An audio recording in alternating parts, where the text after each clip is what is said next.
Al McFarlane. Welcome to The Conversation with Al McFarlane. I'm glad to be here and glad to have you along as well. Broadcasting, streaming from my backyard here in North Minneapolis. So if it's windy, apologies for the work of nature, but it's so beautiful, so warm. I hope it's beautiful and warm wherever you are as well. Today's program focuses on long COVID and recovery. We've got some special announcements for you, ways to engage you and engage each other in the healing and prevention process. We think it's going to be exciting. There's something to do after the show. So pay attention, take notes, and connect to the extension of this work that you'll be learning about from Dr. B momentarily. Before I begin, I want to, as always, invite you to support the conversation with Al McFarlane of the Healing Circle and the shows we do every day, 5 days a week, by subscribing to our Insight News channel at YouTube. We stream the show every day to several platforms. We're on 2 YouTube channels, one for the Black Press USA, one for Insight News MN. We stream it on 3 Facebook platforms, on Insight News Facebook, Black Press USA Facebook, and Al McFarlane Facebook pages. We stream it on Twitter and on LinkedIn. And what's the idea? The idea is to find as many touch points as possible to connect you, to connect us to each other, and to do that and have what we call these robust conversations about being community, about building community. Well, again, you can support this work by going over to the YouTube Insight News MN platform or channel and subscribe. Be a subscriber. Tell all your friends to go there and subscribe. Let's build our subscriber base to, we want to get 1,000 subscribers, and we're on the way. Your action today, right now, will help us move in that direction as well. And then the other thing I want to do before we begin is talk about, and it ties in to today's program, our relationship with the Minnesota Department of Health. And they are conducting a COVID vaccine event at Kelly Regional Park from 11 a.m. to 3 p.m. Next week on July 3rd. It's a free event open to the public, free food, games for kids and adults, educational activities for all ages. The Department of Health is encouraging everyone in the community to attend and get vaccinated against COVID. Make sure you're protected. Show up on July 3rd. Well, I want to begin now by bringing in my co-host and colleague, Dr. Bravada Garrett-Akinsanya. And Dr. B, how you doing? No, you're muted. You're muted. I was talking about you being outside in that beautiful weather when I'm stuck in the house. Well, it's beautiful. I'll be a shade darker when this hour is over, and that's fine with me because I love it. But I want to be mindful too. I want to be mindful of skin cancer and the dangers of that. And if I need to, I'll put my shade up, But I love the idea of being out here in this space. Well, we began the program with naming and describing why we are the Healing Circle and with a certain protocol. Maybe what we should do is invite Dr. Laura Smith and Sister Shirlynn LaChapelle in, and then have you lead us all in the protocol for the Healing Circle. I'll be happy to do that. Hey, Dr. Laura Smith, how are you? Hi, good. How are you? Welcome. And my dear friend, Shirlynn LaChapelle. Shirlynn, how you doing? I'm doing wonderful. It's wonderful to be here.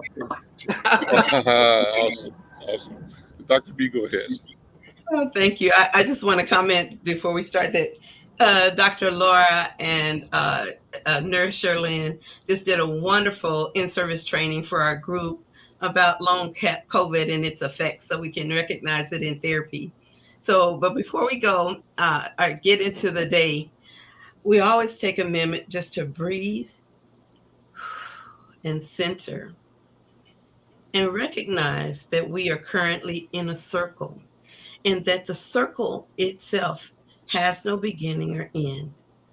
And everyone in the circle shares equal power and equal access to the source of power, which is the center of the circle, which is the place we give voice. And as we sit here today, we want to acknowledge the shoulders that we stand on, the many people who have worked their way and prayed our way into existence.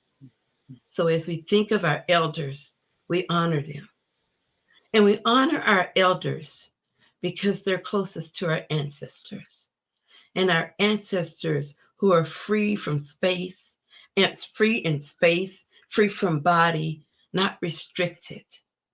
As we honor our ancestors, we honor the fact that they have given and laid the groundwork for our successes and even the resilience we have to overcome our failures. And we honor our ancestors because they're closest to our Creator. So as we sit in this circle of honoring, we also honor our voice and our shared power. And the way we do things is in an orderly African way. We use a talking stick to pass the conversation and the voice and the power of the voice to one another in circle. And as you'll see, we are not physically together. So we have an innovative kuumba movement of creativity where we use our talking stick virtually. So we will all be passing a talking stick as we engage today. And we will honor the fact that in all this center, we are all connected. And the African belief of consubstantiation means that all things are connected. So we're connected to the earth, the water, the sky, and to each other.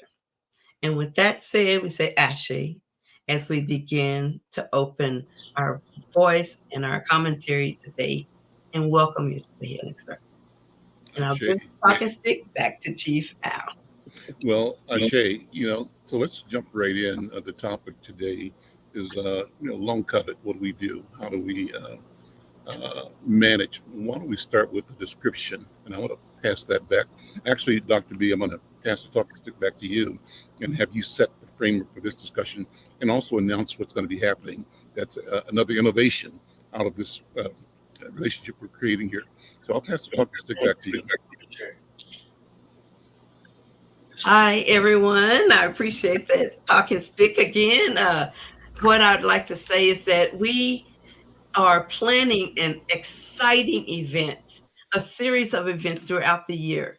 And each month, the last Friday of the month, we will have a discussion about COVID, just like we're going to do today on the last Friday at our 1 o'clock Conversations with Al program. Then we will move at 2 o'clock, as we will do today, into what we refer to as our recovery room. And that's kind of like an open forum and town hall, but it's mostly a space for healing and support. So people who have experienced COVID, lost people to COVID, or who may have symptoms of long COVID, we ask you to come forward, and we as a village will hold your hand and your heart and your spirit as we go through this process together. So every month, on the last day of the month, you will join us after this program on a Zoom program, a Zoom link that we will give you today so that you can join us next month. And we'll be advertising every week, I'm sure, to remind people to come next month to the last Friday to join us in Conversations with Al and keep that conversation going as we interview different people and as we begin our internal dialogue of safety and support. So that's what's going to be happening. And I appreciate having that talking stick. I think I'll pass it now to the nurse who knows about the biological components of COVID and long COVID. Here is the talking stick, Sister Shirlynn. Well, hello, everybody. It's wonderful to be among you again. And I will be coughing, but I don't have COVID. I have allergies. Today, we want to basically talk about the effect, the disproportionate effect that COVID and long COVID has on the Black community. It also has a disproportionate effect on other communities of color, but somehow the Black community is the star of the show, whereas it's impacted us most. Upon reading a lot of the research, what I gleaned from that had a lot to do with the social determinants of health as suffered by our community and the people within. The systemic racism, the lack of adequate employment, the lack of adequate health care or health care that we feel safe enough to access, or the mistrust that we have in the system itself. Also, the over-policing of our communities and the violence received from the police department, who were supposed to serve and protect, but as many know, they have been less than protecting. They've been more on the damage side. Our mental illness, which Dr. Laura will talk about, but I'll just briefly touch on that. How can you be healthy when you're stressed, you don't have things that you need, and that you're in fear most of the time? And those stress hormones hitting your body, your brain, your heart, and other body organs takes its toll to the point that medication may not work as meant to. Now, long COVID, for those of you who don't know, is the sequelae of illnesses, organ failure, things that happen after you've had COVID. But some people who had very mild cases of COVID and they didn't have to go to the hospital, they might have had a fever, they might have felt like they had a cold, they might have lost their taste for a minute, but then rebounded, it wasn't serious. But a month or 2 months down the aisle, they may come up with these strange symptoms where they might become short of breath. They might be unable to walk as far as they used to. They might start forgetting things, not being able to focus or concentrate. And no, it's not ADHD. They have come up with a term called brain fog. And this brain fog is some of the damage, the inflammation that occurs from COVID causes in the brain and other organs. There might be people who have developed blood clots in limbs, and this happened mostly in hospitals with COVID of patients who were really ill, and it happened fairly quickly to the point that some had to have limbs cut off, legs, hands, fingers, arms. So, good God, there are athletes who were distant runners, basketball players, football players, who can no longer do their sport. But that isn't the most awful part. They can't even take a long walk along the beach or do things. They require oxygen.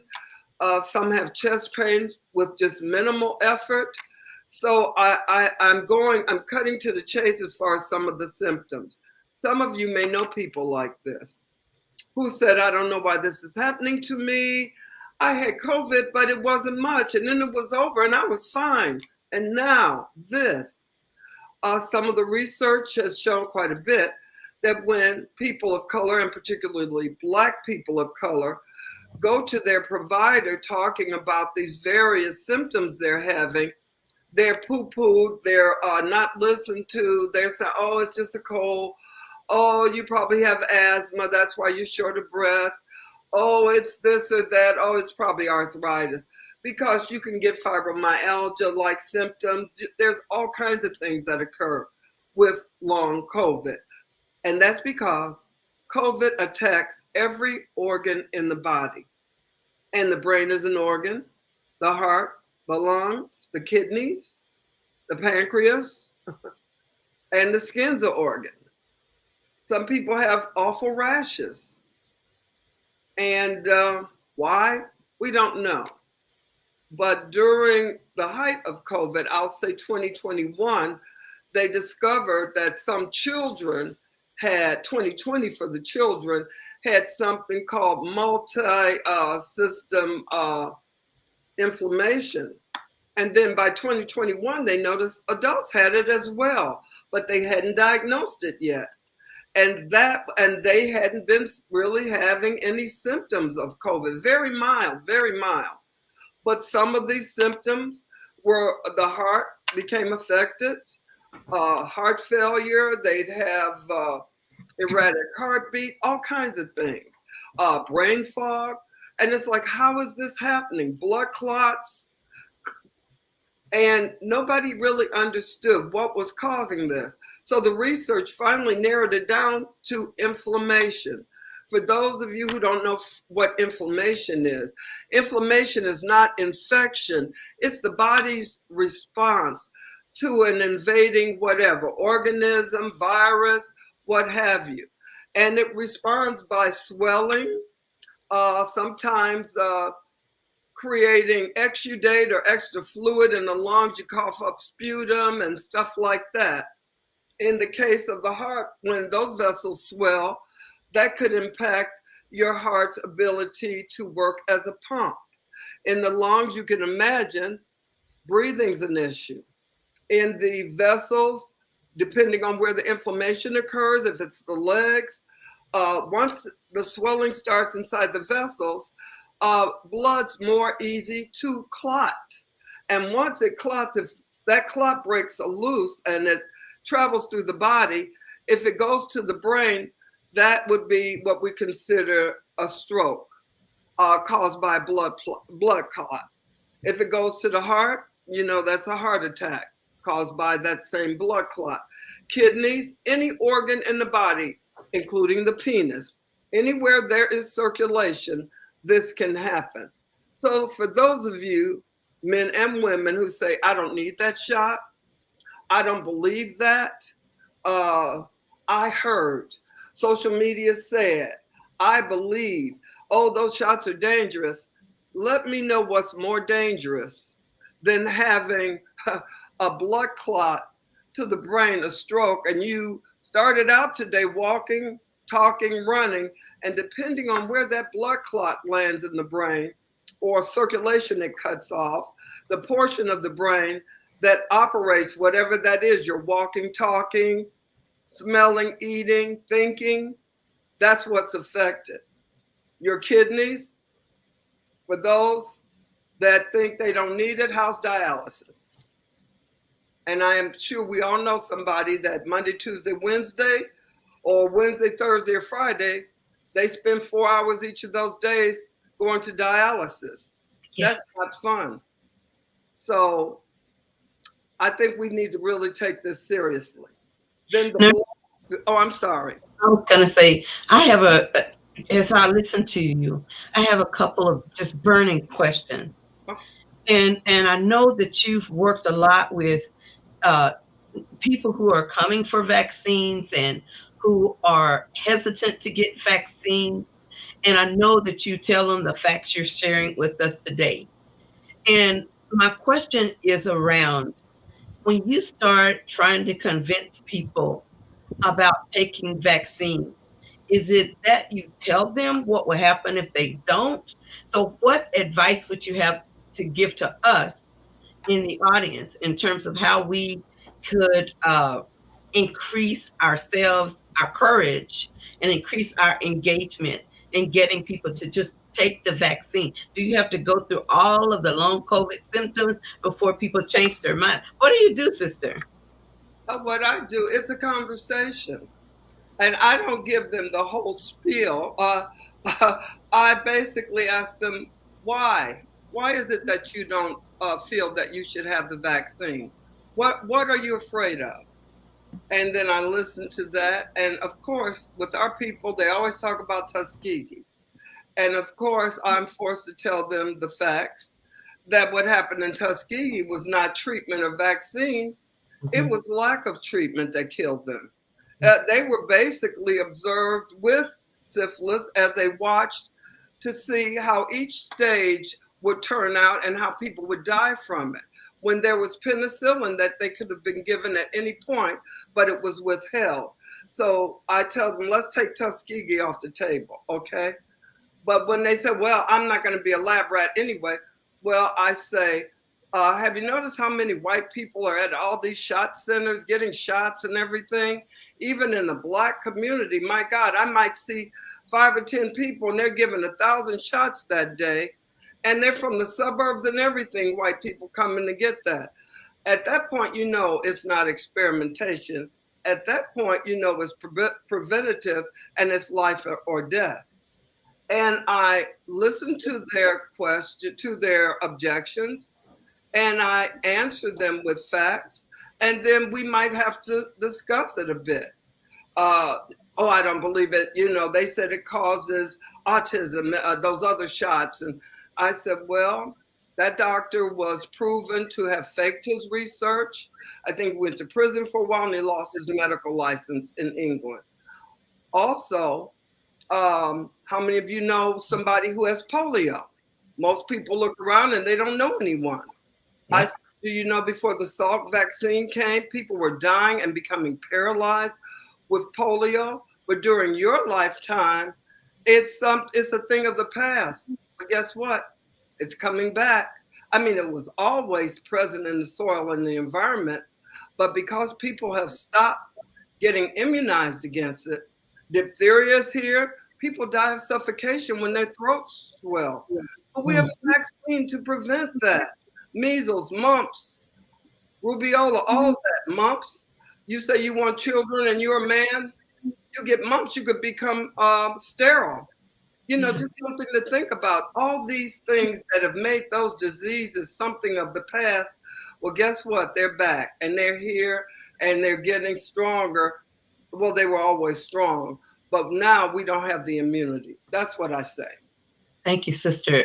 If you don't mind, I'd like to pass the talking stick to Dr. Laura, because it sounds like you're talking about some psychological issues that may be why people don't get shots and the reaction to them with long COVID.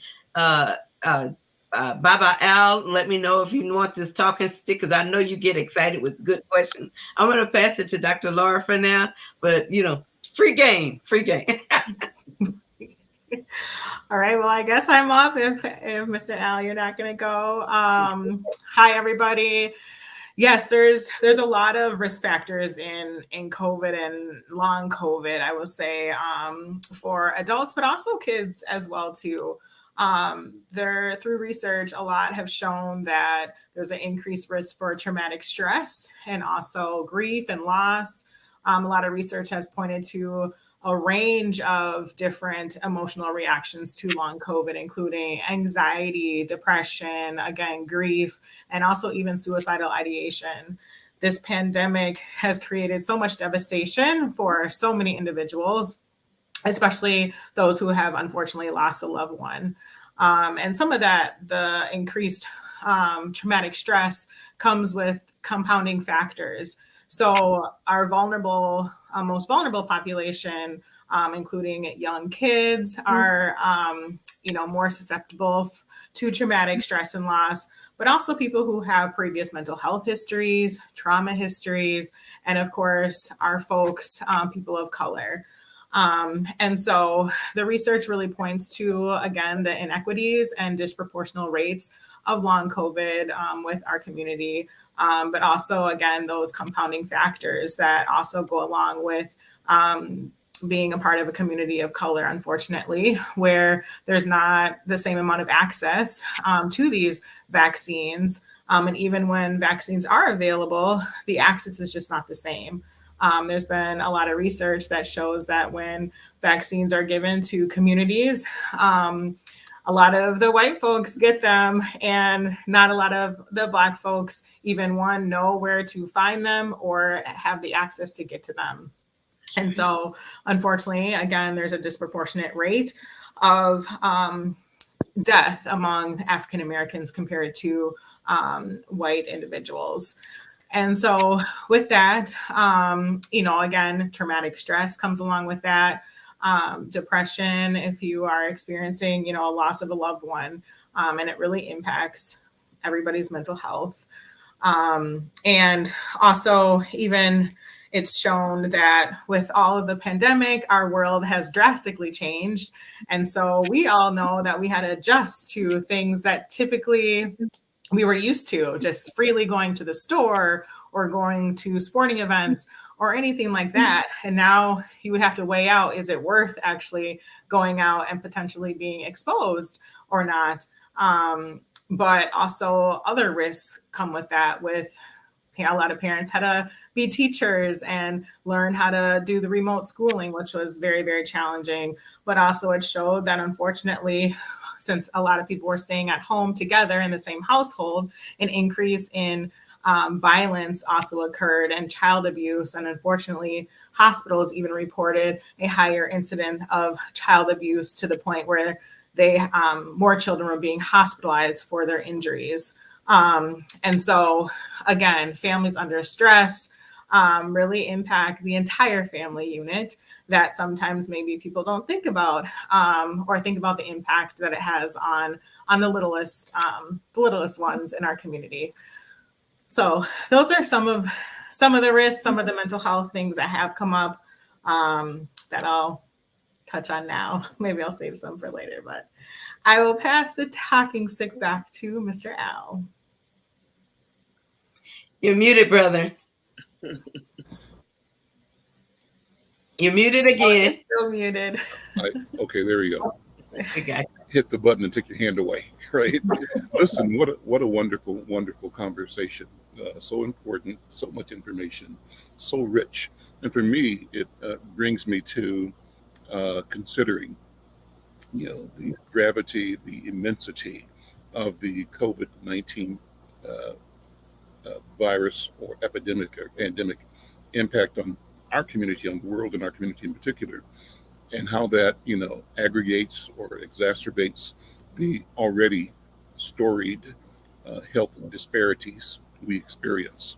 And so my question becomes, Dr. Smith and Nurse Shirlynn and Dr. B, how do we, as a community, assemble an approach that recognizes a super predator in COVID-19 and a upsized super predator when you add that to historic inequity, historic disparity, systemic racism, whose intent was the continued marginalization and suppression of our people, our culture, and the theft of our lives and our liberty for the financial, economic gain of others, the colonists, right? How do we take all of that and convert all of that into a super accelerator for freedom, knowledge, independence, and power? Our response has to be, it seems to me, reflective of our will to resist and to be resilient and to come out of the other end of crises as we have, stronger, better, and operating and reflecting the regenerative power of existence itself. How do we move our thinking to that level where we operate attuned to, knowledgeable of the work of regeneration, and focused on that, guided by that, in creating relationships, policies, practices among us that protect us and that actually allow us to continue our unfolding into the best human beings we can be for ourselves and for the rest of humanity? Boy, that's a big question. Dr. Smith, I'm going to pass it back to you first of all, because I want to focus on the psychology of how we see ourselves, and both individually and collectively. How do we take this lemon and make lemonade, make something better, something never seen before, that advances us individually and collectively, and therefore advances humanity and existence itself? Dr. Smith, I'm passing the talking stick back to you. Oh boy, that's a loaded question. That's a lot rolled into one. Well, I think first and foremost, we all know that we have to start with ourselves, and we have to start with the wellness of ourselves, which includes mental health. And so if you're not well, how are you going to then promote that to other people in the community. And what is that going to look like? So I believe it really starts within yourself. So if you are struggling with COVID or long COVID, then I would say to seek help professionally if you really are experiencing severe mental health symptoms. And so I know historically in the Black community, it is hard to ask for help outside of the family or outside of church or things like that. But it is really important to find a therapist who you trust, which again is very difficult, where you can sit down and explore the emotional side of things that you're experiencing, because it is a lot. And not just for maybe you as an individual, but if you have children or other family members living in your home, that would also be critical to have them all be a part of that therapy, because it affects everybody in the family, not just somebody personally. And so I think that would be one big step, to bettering the community. I think also with that, thinking about just normalizing some of the mental health emotions of depression and anxiety that are common, that come along with having COVID and long COVID. The feelings that you have are normal. You're not quote unquote crazy. It's a lot that you're dealing with, and it is okay to feel those feelings. And I think that part is important to also realize, that it's important to give yourself grace, that nobody has gone through this. Our country has never gone through this. And if you're experiencing that long COVID, it's going to look different in everybody. And so to really give yourself grace, your life is completely different, unfortunately, but also learning how your life will be different and giving yourself grace, along that pathway. I'll maybe just stop there. There's a lot more that I could say, but I will pass the talking stick maybe to Dr. B, that can kind of piggyback on some of the other mental health areas. Thank you, Dr. Laura.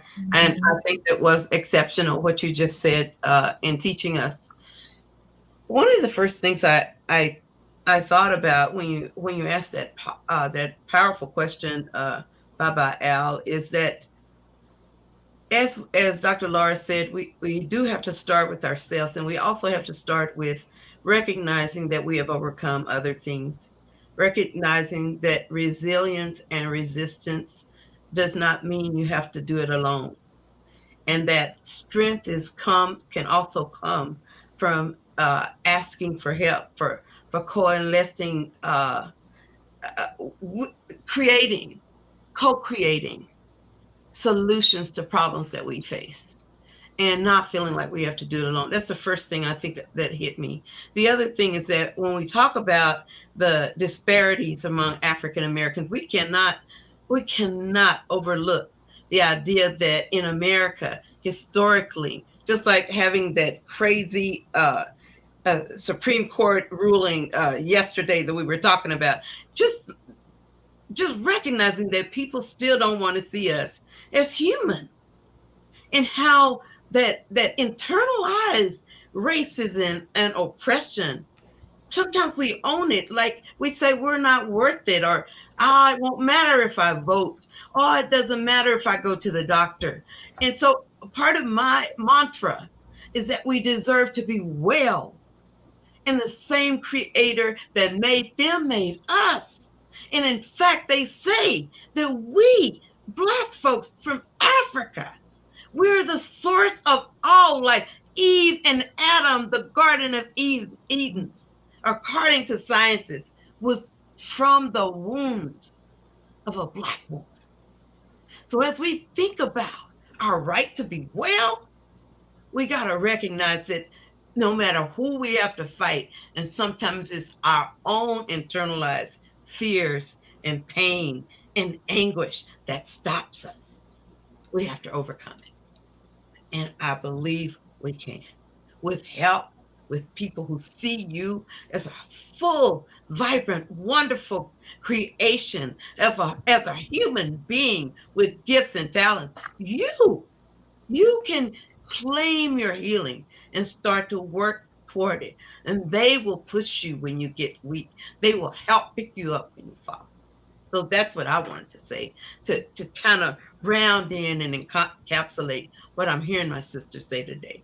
So I give the stick back to you, Baba Al. Well, I'm going to pass it over to nurse practitioner Shirlynn LaChapelle. You know, what's your take on this? What are your thoughts? We talk about this all the time. How do we empower our people? How do we change our minds and reflect the best of us and for us in our minds and therefore in the world? What do you think, Sister Shirlynn? Unmute.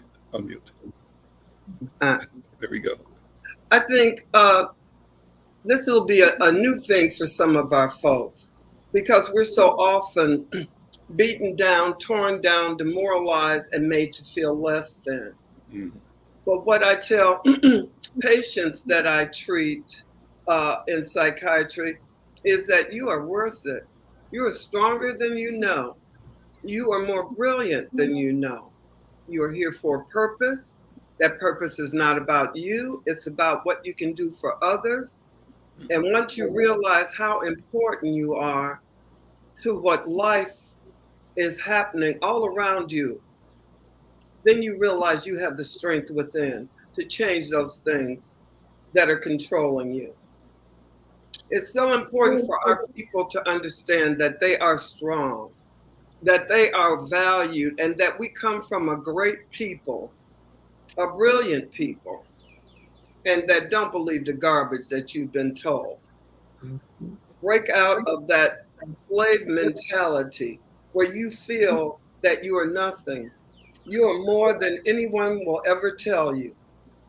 And I think once they realize who they really are, then they will stand up straight, stop the killing, stop hurting other people that look like them because of self-hatred that this society has foisted on them, and realize that they can have an impact on the health of the community. And I think a good place to start is with youth, training them to be ambassadors of health.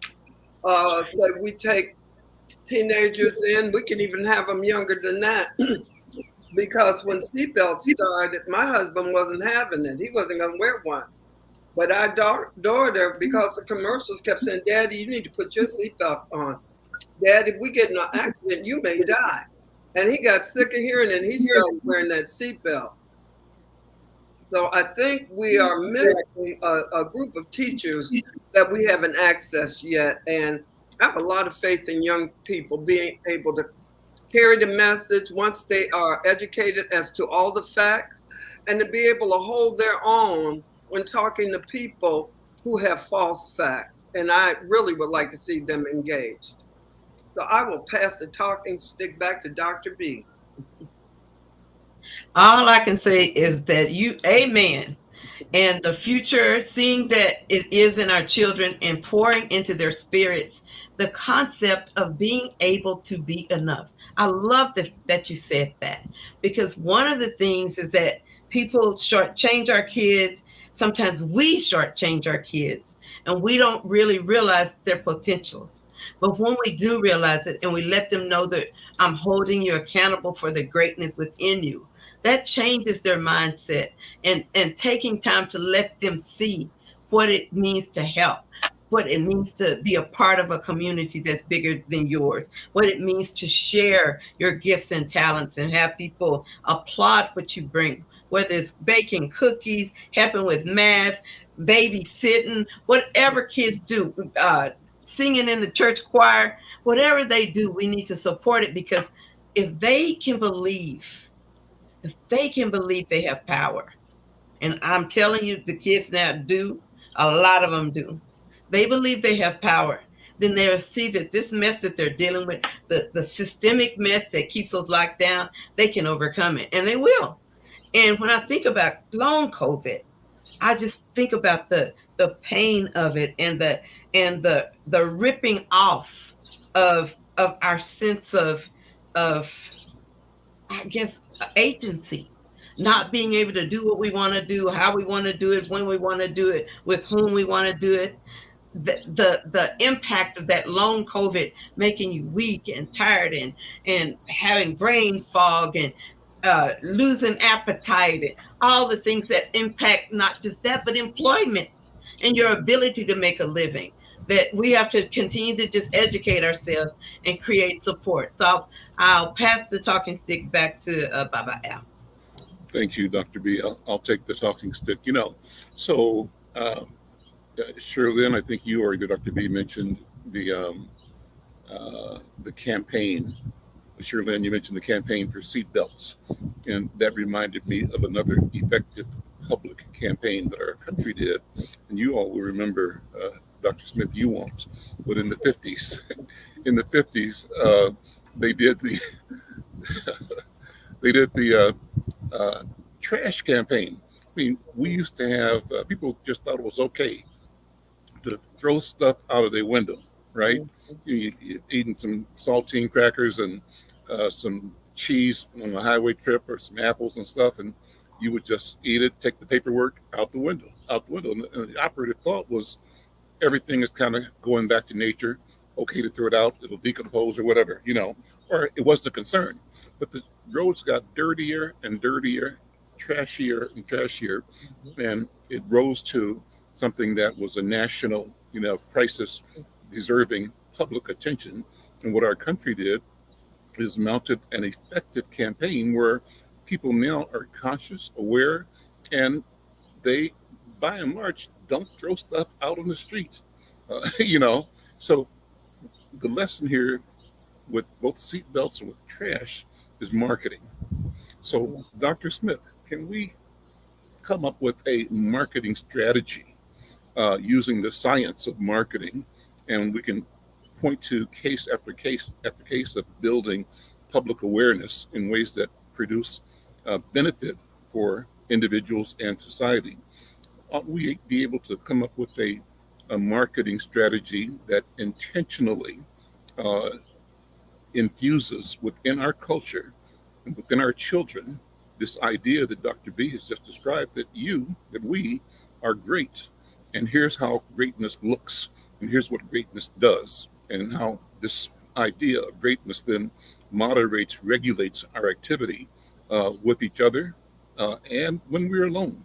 We're bound by a sense of ethics of what is right to do, what is not right, and we live by what is right. I think that can be trained.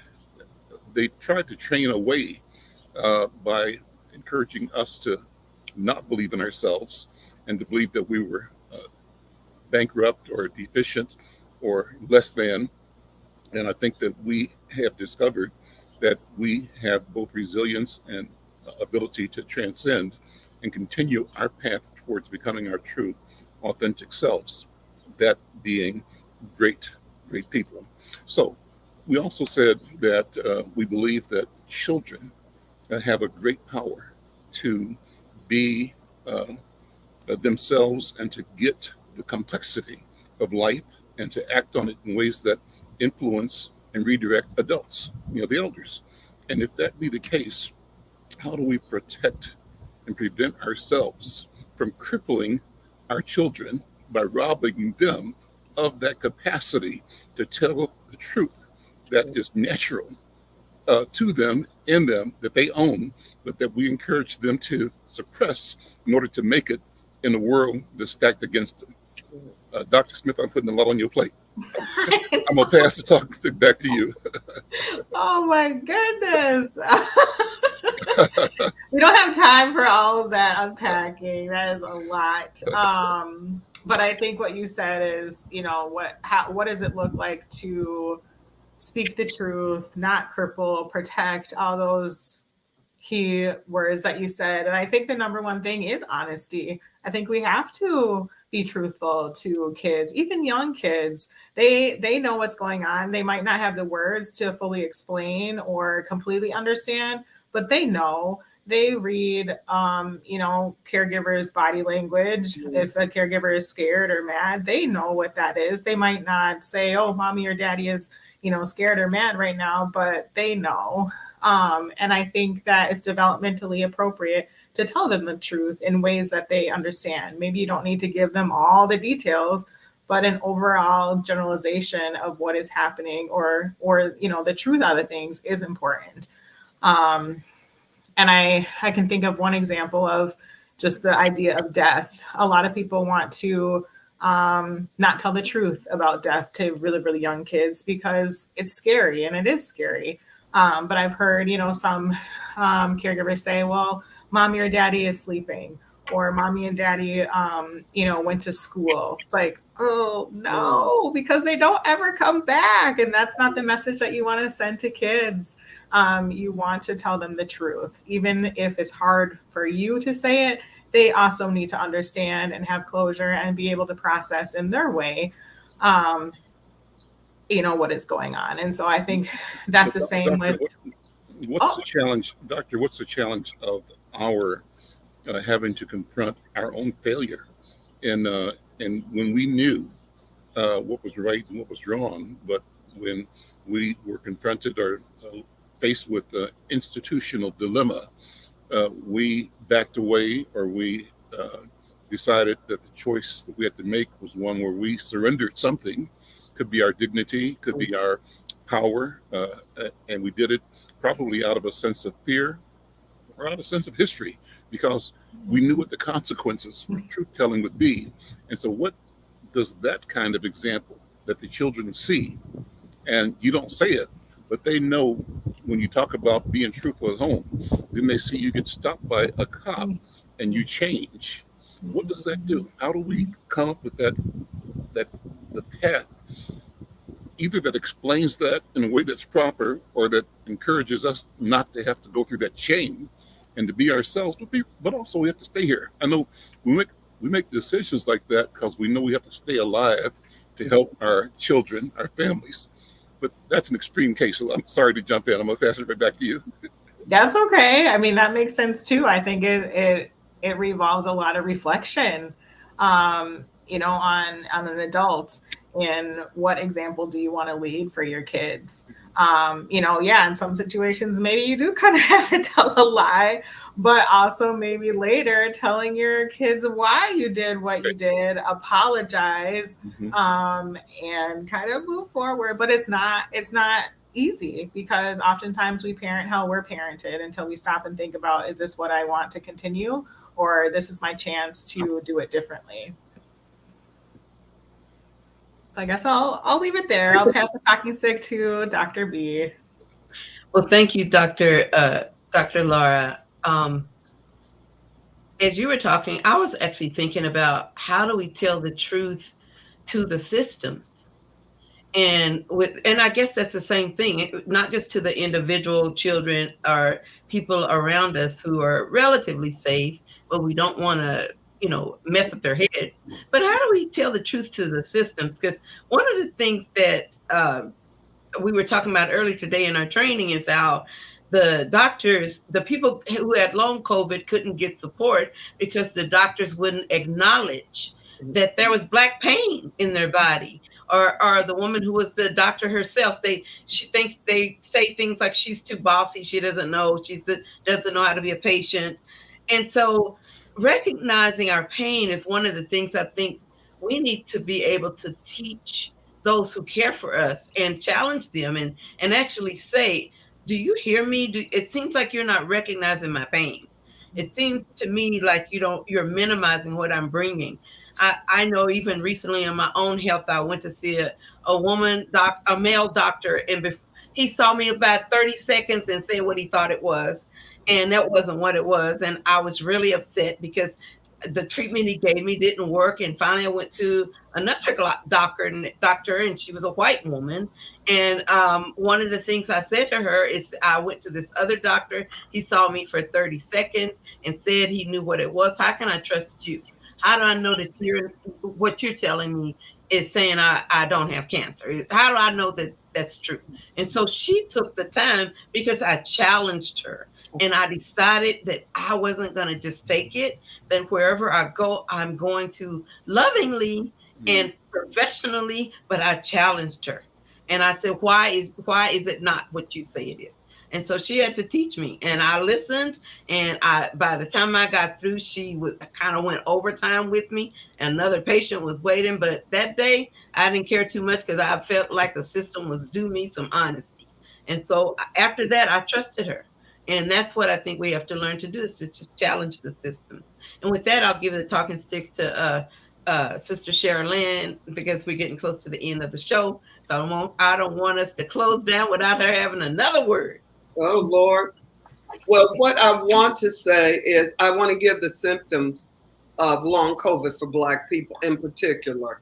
They're the same for most people, but why I want to say for Black people, because we have so many pains, headaches, things wrong, and we have to just fight on through.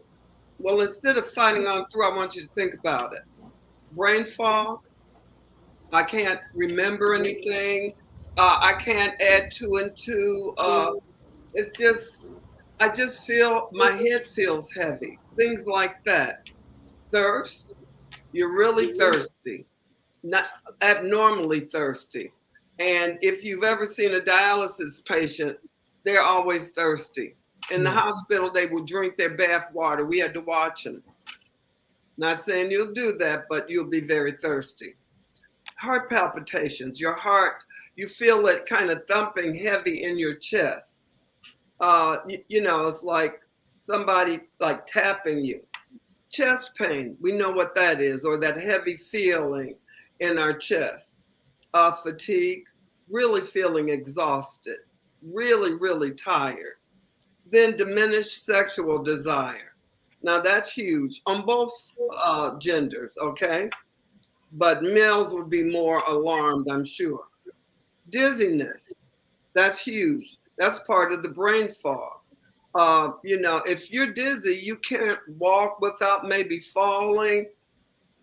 Driving, dangerous, many things. So dizziness, that's huge. Gastrointestinal issues, nausea, vomiting, upset stomach. You try to eat or you can't eat because every time you try, you just feel nauseous. Then there are abnormal movements such as tremors, Parkinsonian-like movements. People with Parkinson's disease have these kind of jerky movements and things like that.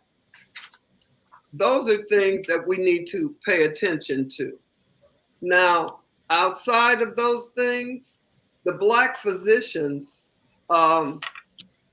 they put a paper on about long COVID. And what they said significantly that affects Black people in particular more than any other of those was insomnia that had long COVID. And that means you have difficulty sleeping. And you might be able to fall asleep, but an hour later you're tossing and turning and you just can't go back.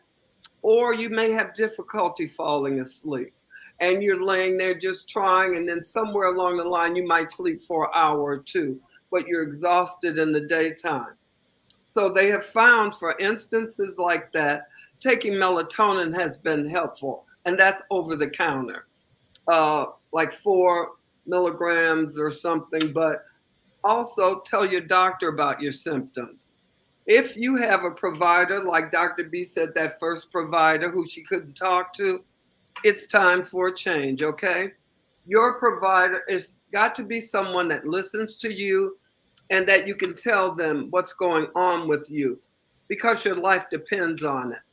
You don't have time for a provider who won't listen to you or who takes your concerns and say, oh, it's just probably arthritis. Oh, do you drink a lot? Do you do this a lot? Are you smoking marijuana? You know what I mean. They got every reason why you're feeling the way you're feeling instead of investigating what you're saying to see what they can do or provide answers or tests or whatever. But the final thing that I want to say is that they have found with people with brain fog, when they've done CAT scans and MRIs of the brain, they were completely normal. And so they have registered these symptoms and the lack of verifiable test results as a symptom of brain fog and long COVID. And many people who have disabilities, well, it's hard to get Social Security to approve your disability status, even though you're clearly disabled.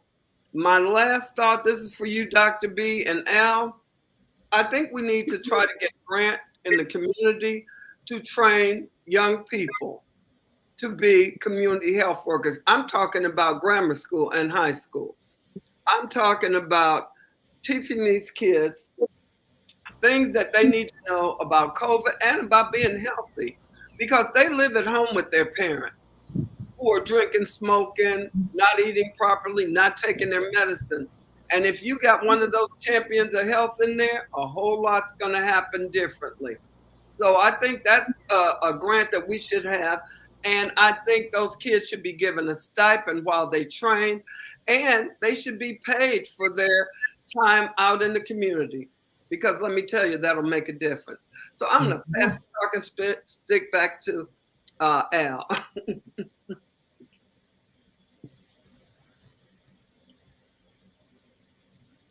Hey, this is Dr. B, and I want to thank everybody for joining us today. I want to especially say thank you to Brother Al, Sister Shirlynn, and Dr. Laura for joining us as we look forward to going into the next part of the show. Please join us. Also remember the COVID-19 vaccine event, but also join us right after this is over for a Zoom town hall about COVID, where we will talk about it and give community voice. Remember the Community COVID-19 Vaccine Commit event that's at Keller Regional Park, and it's going to be Monday, July 3rd from 11 till 3 p.m. Again, food, people are welcome, but more importantly, get your hookup with your home test kits and your boosters.